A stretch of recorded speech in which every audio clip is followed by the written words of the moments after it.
Non-government migrant advocates in the Diocese of Cubao have launched a task force to help returning Middle East OFWs. And News 5 correspondent Rainiel Pawid tells us about it. Rainiel, anong klaseng tulong ang hinahatid ng mga grupong ito? Ito nga, nakibahagi na rin itong ilang mga church organization at ilang mga migrant advocate para nga matulungan itong mga Pilipino na naiipit doon sa bakbakan sa gitnang silangan. Para naman doon sa specific na tulong, ang sabi nga nila ay kakausapin na nila yung kanilang mga global partners or mga global counterpart nila na mga church institution din para maging shelter sana at puntahan nga nitong ilang mga naiipit na mga OFW. Ang sabi nitong ilang mga church leader ay posible na bukod dun sa pagiging shelter ay gawin ding emergency care at psychosocial intervention hub. O ibig sabihin, pwede silang magsagawa doon ng mga debriefing para doon sa mga OFW naman na hindi na kinakaya yung everyday daw na mga pagsabog nga roon. Bukod dyan sa balita na yan, Lord, ipasok na rin natin, just a confirmation from the Department of Migrant Workers na yung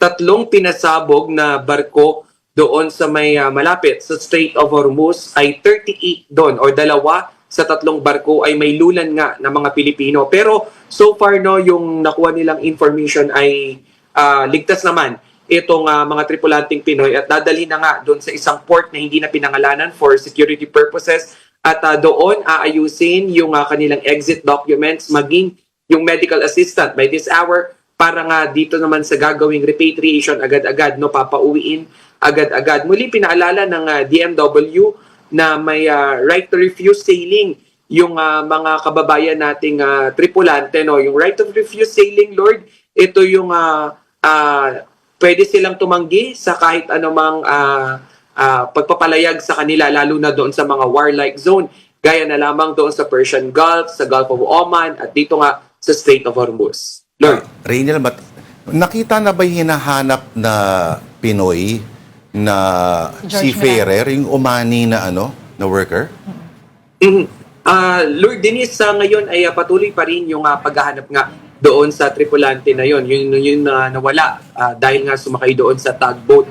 Pero ang sabi naman ng DMW, nakausap na rin nila yung family at yung kanilang counterpart naman doon nga sa may area na yon. At tuloy-tuloy pa rin daw, hindi sila nawawala ng pag-asa, pero yung chances daw sa ngayon ay parang mahirap na nga ang sabihin kung matatagpuan pa kasi by history or yung dun sa mga nakalipas nila na situation na ganyan ay normally hindi na nga nahanap. Pero wag daw mag-alala itong family dahil 24/7 ay gagawin nga nila lahat. Rainiel, kamusta naman yung buong proseso ng repatriation? I mean, you have been covering and following the story of our OFWs simula nag-umpisa itong gera. Kamusta yung tulong para sa kanila, doon sa mga nakauwi na, at sila ba ay may balak pang bumalik?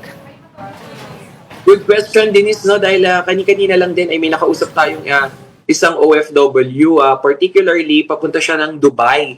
Ang sabi niya, meron silang golden visa na tinatawag, meaning meron siyang 5 to 10 years na validity to stay doon. Pero sa kabila nga nito na nangyayaring gyera ay willing pa rin siyang bumalik doon sa Dubai for the sake of a good lifestyle daw or good good services na binibigay ng gobyerno nito. Pagdating naman doon sa repatriation program na tinatanong mo, yung almost 2,000 na mga nagpalista nga under the government repatriation o yung pagpapauwi, ay na nga sa 400 pa lang yung umuuwi. And then nakakuha tayo ng information doon sa Dubai na 60% doon sa repatriation list ay nag-back out na. Well, hindi ito nakakabigla, Denise, dahil sa mga nakalipas din na repatriation program ay pag bahagyan ng gumaganda o lumalamlam na yung sitwasyon dito nga sa kunwari may gera or ano bang crisis yung kinaharap, ay yung ilan naman ay nagba-back out na. Pero sabi nga ng ilang grupo, hindi magba-back out or hindi magkakaroon ng back out yung mga Pilipino kung agad-agaran nga yung repatriation program. Yung ilan sa mga grupo, gaya na lamang nung Migrante International ay tinutuligsa nila yung gobyerno dahil bakit daw yung ilang mga bansa ay nakakapagpadala nga agad. So syempre, technically, by nature, repatriation should be like yung ASAP, no, as soon as possible. Pero eto nga, nakikita natin na yung mga umuuwing Pilipino from Dubai yung exit pa lang din ngayon na nakikita natin, ay normally sumasakay pa lang sila doon sa mga commercial flights na available. Meaning, kung ano lang yung available or yung mga natitira pa doon sa mga seat, ay ayun lang din yung makukuha nga nitong mga OFW. And mind you, hindi lahat yan ay government funded. Yes. Meaning, hindi lahat sinagot ng gobyerno. So kanya-kanyang bayad din minsan. Rainiel, okay, pero may mga sitwasyon, Rainiel, na ganito, di ba? Ang sabi, halimbawa, yung mga Pinoy daw sa Israel, yung mga mas matatagal na, sila yung mas sanay na at sinasabing lilipas din to. At kumbaga, nangyari na sa amin dati to, kaya okay lang yan. Parang 1 linggo, 2 linggo lang yan. Tama ba yung ganong observation? At yung mga nagmamadali umuwi ay yung mga first time, yung mga medyo bago-bago lamang.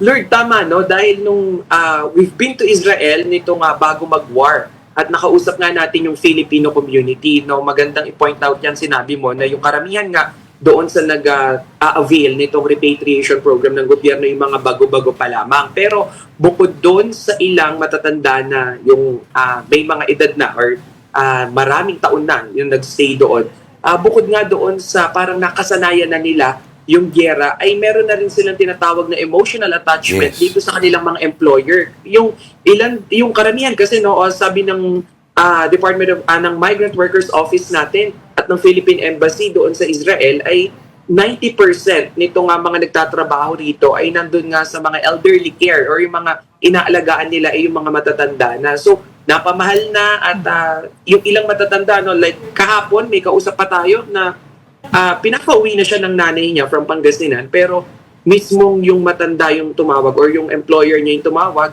na baka pwede pang i-extend for another 6 months dahil nga parang walang kasama doon sa kanilang bahay. So, ganun yung mga nagiging sitwasyon doon sa Israel. And another thing, Lord, Dennis, bukod nga doon sa yung katagalan sa trabaho, yung emotional attachment, yung sahod din, of course. Yes. Dahil hindi raw matutumbasan nga nung sinasahod nila doon yung kikitain daw dito sa Pilipinas, lalong-lalo na yung mga ibibigay na tulong dito ay one-time financial assistance lang. Oo, iba nagsasabi, mas delikado pa sa Caloocan. Pag bagong taon daw. Grabe. Mga ganyan. Kasi doon, periodically nangyayari ito. Oo. Pero may mga bunkers sila, Oo. may mga safeguards, may mga alarms, may mga sirens, etc., etc. Pero mukhang ibang level tong nangyayari ngayon, Rainiel? Oo. Pero abangan natin ang susunod na kabanata kung anong maging aksyon ng gobyerno dito. Maraming salamat. Pasalamatan na natin ang ating News 5 correspondent. Thank you for your time, Rainiel Pawid.